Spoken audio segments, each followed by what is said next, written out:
luminous. You'll hear about the heavenly bodies, the celestial bodies, the hosts of heaven. In various cases, the host of heaven literally is talking about the sun, the moon, the stars, and all those celestial bodies, those luminaries, okay? Then there's very other scriptures that will use the same term, and they'll say in all the hosts of heaven, and they'll be talking about something completely different, which we're going to go into right now, all right? So, that aside, that's one use of the term or the word heaven in the Bible. Another use of the word heaven is literally to describe the world or realm of men, the dwelling place of humans here on this earth is referred to as heaven more than many others. In most cases, especially when you read the Gospels, even the Old Testament, when it talks about the heavens,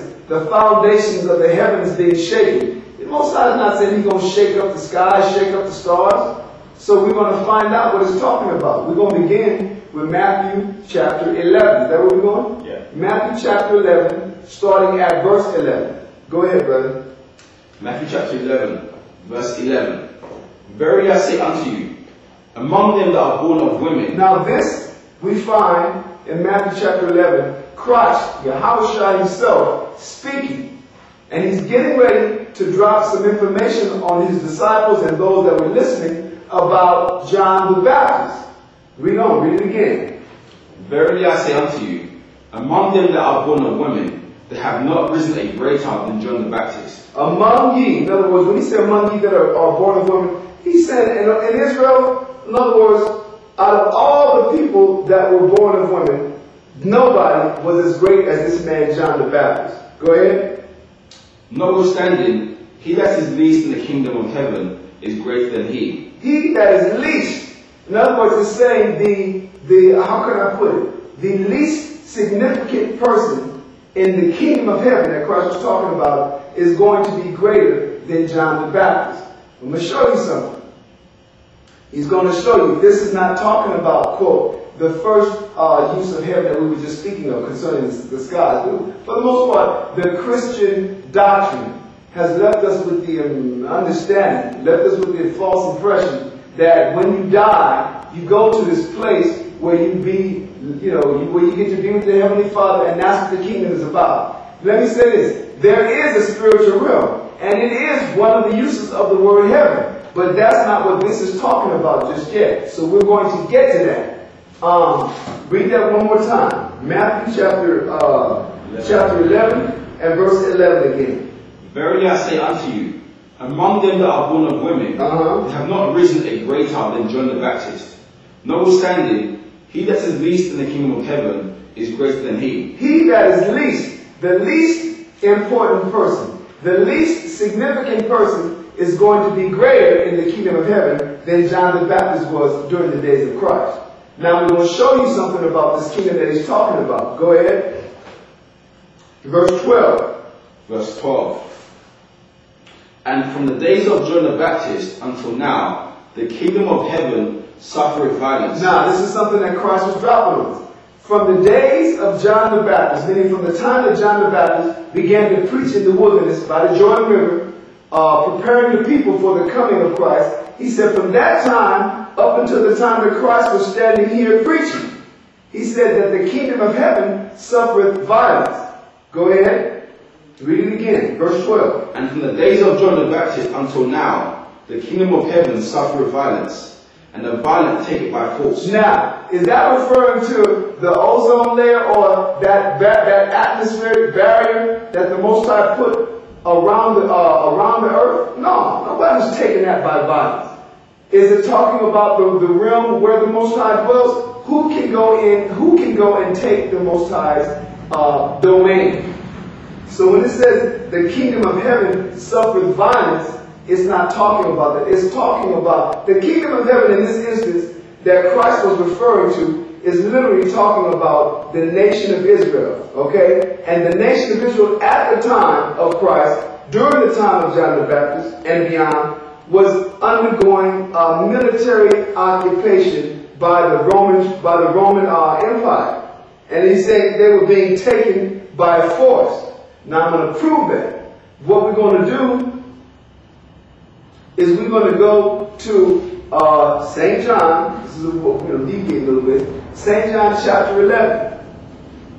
And we're going to show you this. We're going to enter into a council that the chief priest and the high priest during the time of Christ, okay, when Christ was in the midst of his ministry, these priests, the chief priest and the high priest, they were having a council after having received news about the many miracles that this man Yahushua, Christ, was doing. So we're going to find out what was their main concern. Their main concern was that if Christ continued on the path that he was, convincing the people by all of his miracles, that these people, that they themselves, the chief priests, the earthly authorities of Israel at the time, that they were going to lose their position and their nation at the hand of the Romans. This is what their fear was. This is what their contention to Christ's presence, the presence of Christ. Christ is preaching and all of his miracles he was manifesting. So we're going to start at St. John chapter 11 and we're going to begin at verse 47. Go ahead. Now, start off at verse 43. St. John, let me get there.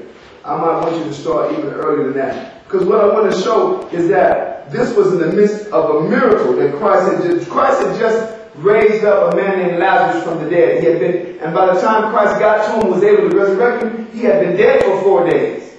So this was a great miracle that was taking place. So this, right, verse 43, go ahead.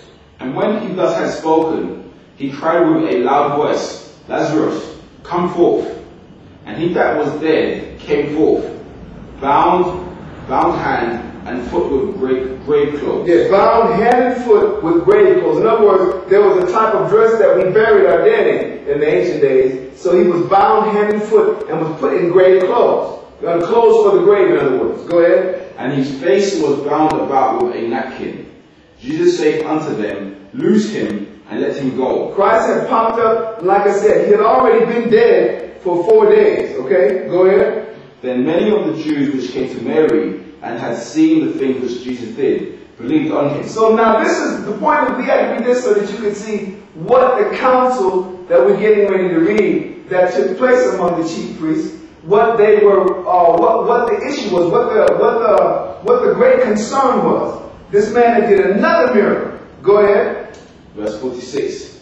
Read louder, brother. Go ahead. But some of them went their ways to the Pharisees and told them what things Jesus had done. Right. Then gathered the chief priests and the Pharisees a council. See, so when some of the Pharisees who had witnessed those miracles saw that, they went back to their superiors and reported those things. Then gathered the chief priests and Pharisees a council. Go ahead.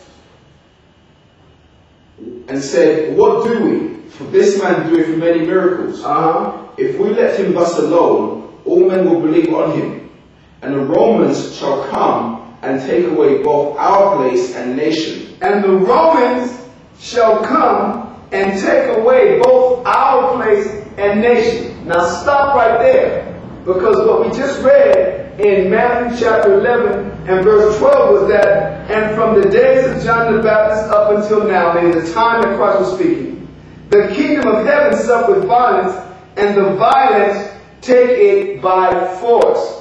Now, who was taking it by force? We just read it. The chief priests were in constant fear behind Christ's appearance that they were going to what? Lose their kingdom to the Romans. It said that what? Verse 48. Verse 48, read it again. If we let him, St. John 11, verse 48. Go ahead. If we let him thus alone, all men will believe on him, and the Romans shall come and take away both our place and nation. Now that's what they were, listen, that was when it says the kingdom of heaven suffered violence and the violent take it by force. The violent was the Roman Empire and their military. The kingdom of heaven were the Israelites who were being occupied by the Roman Empire. So when it said the kingdom of heaven suffered violence, they were literally at a waging war.